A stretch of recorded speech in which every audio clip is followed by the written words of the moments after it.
பிரியமான தேவனுடைய ஊழியக்கார சகோதர சகோதரிகளே, ஆண்டவராய் இயேசு கிறிஸ்துவின் நாமத்தினால் நான் உங்களை வாழ்த்தி வரவேற்கிறேன். நம்முடைய பிதாவாகிய தேவனாலும் கர்த்தராகிய இயேசு கிறிஸ்துவினாலும் உங்களுக்கு கிருபையும் சமாதானமும் இயேசுவின் நாமத்தில் எப்போதும் உண்டாவதாக. உங்களுக்காக பேசுகிறது உங்கள் பாஸ்டர் எஸ்சி ஜெபசக்தி. இயேசு அற்புதம் செய்கிறார் சபை. இன்று நம்ம பார்க்க போகிற முக்கியமான விஷயம்,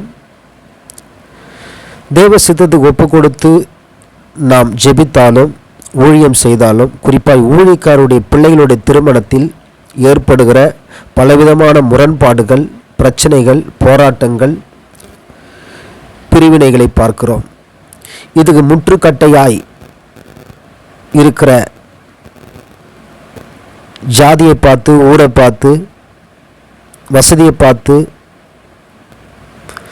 சிலர் சொந்த பந்தங்களுக்கு அறிவிக்காமலேயே தெரிவிக்காமலேயே தானாக முடிவெடுக்கிற ஒரு சூழ்நிலையினால் ஏற்படுகிறதை பார்க்கிறோம்.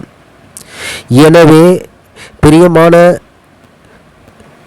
தேவனுடைய ஊழியக்கார சகோதர சகோதரிகளே, தன் பிள்ளைகளை பெண் கொடுக்கும்போதோ பெண் எடுக்கும்போதோ நாம் எல்லாவற்றிலையும் எச்சரிக்கையாக இருக்க வேண்டும்.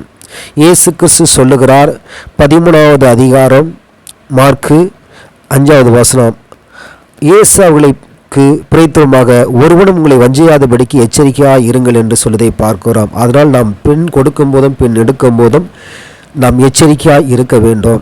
வயதாகி விட்டதே என்றதுனாலேயோ இல்லை நம்பிக்கிட்ட ஏதோ ஒரு குறைபாடு இருக்கிறதுனாலேயோ அவசரப்பட்டு எந்த ஒரு முடிவும் எடுக்கக்கூடாது.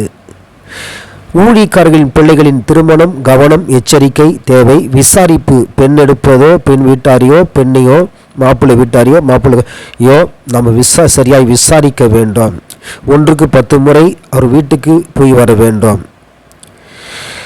அதேபோல் நிதானமாய் நம்ம செயல்பட வேண்டும். உடன்படிக்கை நிச்சயதார்த்தம், அதுக்கு முன்பாக கை நனைப்பு, மாப்பிள்ளை வீடு போய் பார்ப்பது, பெண் வீடு போய் பார்ப்பது, கை நனைப்பது, அதுக்கப்புறம் ஒரு தேதியை கொடுத்து நிச்சயதார்த்தத்தை உடன்படிக்கையை உறுதிப்படுத்துவது, அதுக்கு அழைக்க வேண்டியவர்கள் இரு வீட்டார்களும், மாப்பிள்ளை வீட்டார் பெண் வீட்டார் அனைவரும் வர வேண்டும்.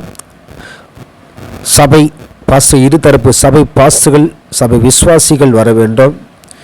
நண்பர்கள் வர வேண்டும். முக்கியமானவர்கள் வந்து கலந்து கொள்ள வேண்டும். அதில் சரியான முடிவு கிடைக்கும். எனவே அவசரப்படக்கூடாது. தனிப்பட்ட முறையில் மணமகனோ மணமகள் குடும்பத்தாரோ தன் மகளுக்காக, வரப்போகிற மருமகனுக்காக, வரப்போகிற மருமகளுக்காக, வரப்போகிற புருஷனுக்காக, வரப்போகிற மனைவிக்காக, இந்த குடும்பத்துக்காக நாம் நன்றாய் ஜெபிக்க வேண்டும். தேவசமூகம் ஒப்பு கொடுக்க வேண்டும். பலவான்களை முந்தி கட்ட வேண்டும். அந்த குடும்பத்துக்காக 1 நாள் 2 நாள் அல்ல, சபையாக கூடி ஜெபிக்க வேண்டும். குடும்பமாக கூடி ஜெபிக்க வேண்டும். தேவ சித்தத்துக்கு ஒப்பு கொடுத்து ஜெபிக்க வேண்டும். தேவ ஊழியக்காரர்கள் மூலியமாய் தேவன் சில காரியங்களை நிச்சயமாக வெளிப்படுத்துவார். நாம் அவசரப்பட்டு எந்த ஒரு காரியத்தையும் செய்யக்கூடாது. குறிப்பாய் மணப்பெண் தனக்காகவும் தன் குடும்பத்தாருக்காகவும் தன் வரப்போகிற கணவர் குடும்பத்தாருக்காகவும் நாம் ஜெபிக்க வேண்டும். அவங்க எப்படிப்பட்ட ஆண்டவருடைய இடத்தில் கேட்க வேண்டும். அதே போல மணமகன் வீட்டாரும் தன் வரப்போகிற மனைவிக்கு குறித்தும் அந்த மாமனார் மாமியார் குடும்பத்தாரை குறித்தும் நன்றாக விசாரிக்க வேண்டும். அநேக குடும்பங்களில் சொத்து, வரதட்சணை பிரச்சனைகள், அழகு பிரச்சனைகள் அல்லது தவறான உறவு மணமகனுக்கு இருக்கிறதை பார்க்கிறோம். அல்லது கீழ்ப்படியாத மணமகள் இருப்பதை பார்க்கிறோம். அல்லது வசதி வாய்ப்பு நம்பி ஏமாந்து போவதை பார்க்கிறோம். இதனால் குடும்பத்தில் பிரிவினை உண்டாக்கி கோர்ட்டு கேஸ் மட்டும் போயிட்டு இரு குடும்பத்தாருடைய நிம்மதி, சமாதானம், சந்தோஷம் இழந்து போவதையும், ஊழியம் செய்ய முடியாது போவதையும், சாட்சி இல்லாத போவதையும் பார்க்கிறோம். இது எல்லாத்துக்கும் காரணம் சாத்தான் தான். ஆனாலும் சர்வ வல்லமுள்ள தேவன் நம்மோடு கூட இருக்கிறார். அதனால தான் நம்ம எப்போதும் எச்சரிக்கையாக இருக்க வேண்டும்.